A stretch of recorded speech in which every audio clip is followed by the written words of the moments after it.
Bapak Ibu, saudaraku yang dikasihi oleh Tuhan Yesus Kristus, kita berjumpa kembali dalam program I5 Immanuel 5 Minutes bersama saya, Pendeta Esra Sudarsono. Terimalah salam dari kami, damai di hati, tekun bersekutu, dan tangguh melayani. Firman Tuhan pada malam hari ini kita baca dari kitab Keluaran pasal 21 ayatnya yang ke-26 sampai ayatnya yang ke-27 dengan tema melindungi yang lemah. Bapak Ibu saudara yang dikasihi Tuhan, mengapa kalau kita sedang berpergian ke tempat umum ataupun menggunakan kendaraan umum, ada bagian-bagian tertentu dari kendaraan umum itu, misalnya gerbong khusus di kereta api ataupun tempat duduk di bus umum dan di kereta api dan lain sebagainya, yang diberikan tanda khusus sebagai tempat duduk prioritas.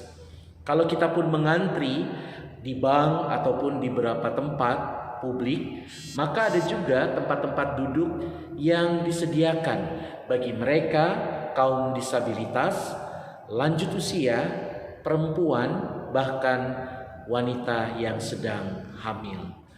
Ini mau menandakan kita perlu memberikan perhatian khusus bagi mereka yang perlu untuk dilindungi, mereka yang lemah, mereka yang membutuhkan pertolongan, dan mereka yang memang layak untuk diberikan perhatian.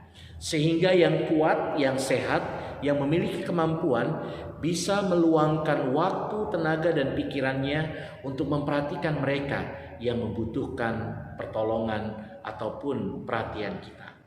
Mengapa ada banyak undang-undang disusun dengan maksud melindungi mereka yang lemah, yang miskin, yang tidak berdaya?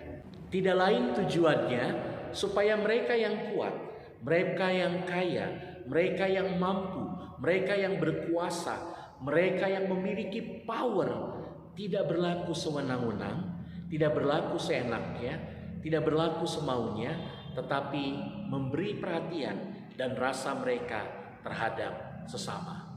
Dalam bacaan kita, ini merupakan bagian dari hukum Taurat yang dicatat sedemikian rupa sesaat setelah umat Israel keluar dari Mesir.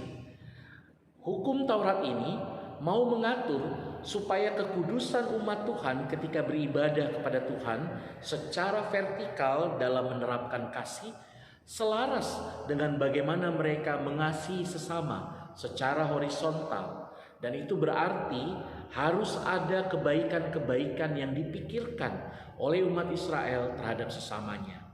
Dalam bagian ini, seorang tuan ataupun mereka yang memiliki budak jangan sampai melukai budak mereka, yaitu membuat mata budak mereka, baik laki-laki ataupun perempuan, terluka, ataupun membuat tanggal gigi dari budak mereka.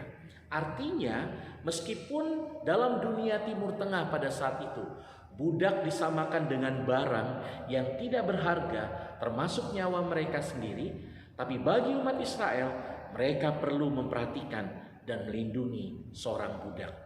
Itu sebabnya Bapak Ibu Saudara, sekali lagi kita perlu memberikan perhatian-perhatian bagi mereka yang lemah, termasuk dalam bacaan ini para budak. Bapak Ibu Saudara yang dikasihi Tuhan, ada beberapa alasan mengapa Tuhan Allah menginginkan supaya umat Israel melindungi mereka yang lemah. Yang pertama, umat Israel sendiri pernah merasakan ketika mereka diperbudak oleh bangsa Mesir. Dalam perbudakan itu mereka sangat-sangat mengalami kesukaran dan akhirnya berteriak minta tolong kepada Tuhan yang Maha Baik. Akhirnya Tuhan bertindak membebaskan mereka dari tanah Mesir. Pembebasan itu punya maksud supaya mereka jangan melakukan hal yang sama seperti yang dilakukan bangsa Mesir kepada mereka. Kedua, kalau kita memperhatikan teks yang sangat indah dalam Yohanes 3 ayat 16, di sana dikatakan, karena begitu besar kasih Allah bagi dunia ini, sehingga Ia telah mengaruniakan anaknya yang tunggal. Dalam bentuk kasihnya kepada dunia, Tuhan mengorbankan anaknya yang tunggal. Artinya, dalam kehidupan kita dengan sesama, ketika kita mengasihi sesama, ada hal-hal yang perlu kita korbankan. Dan dalam hal ini, pengorbanan itu lahir dalam bentuk kerinduan, kerendahan hati untuk mau melindungi sesama. Sehingga kalau kita berada di tempat umum, kalau kita berada dalam satu otoritas di lingkungan pekerjaan, mari kita memberi perhatian bagi orang-orang yang lemah, bagi mereka yang bekerja dengan kita, bagi mereka yang membutuhkan perlindungan. Sehingga di dalamnya ada rasa saling menghargai, yang kuat menopang yang lemah, yang kaya menopang yang miskin, dan yang mampu menolong mereka yang tidak memiliki kemampuan.